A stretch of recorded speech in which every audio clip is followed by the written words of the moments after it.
एक बार एक राजा गौतम बुद्ध के पास आया।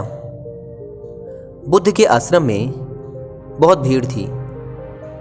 राजा ने आग्रह किया कि वह एकांत में उनसे कुछ कहना चाहता है। बुद्ध बोले, मूंदो नयन कतहु को नाही, अर्थात सर्वत्र एकांत है, यहीं बोलो।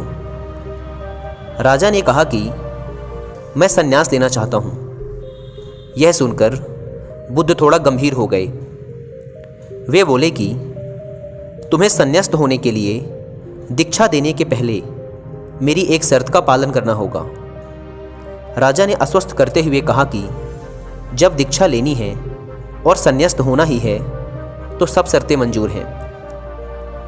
बुद्ध ने आदेश दिया कि अपने कपड़े उतारो, जूते उतारो और नग्न हो जाओ और अपनी राजधानी के राजमार्गों पर स्वयं को जूते मारते हुए चक्कर लगा कर आओ।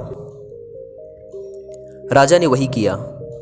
वह नग्न होकर स्वयं को जूते मारता हुआ राजधानी की सड़कों पर दौड़ने लगा। उसके चले जाने पर शिष्यों ने बुद्ध से कहा कि जब हम दीक्षा लेने आए थे तब तो आपने ऐसी कठोर शर्त नहीं लगाई थी। आप तो स्वयं करुणावतार हैं, फिर राजा के साथ ऐसा कठोर व्यवहार क्यों?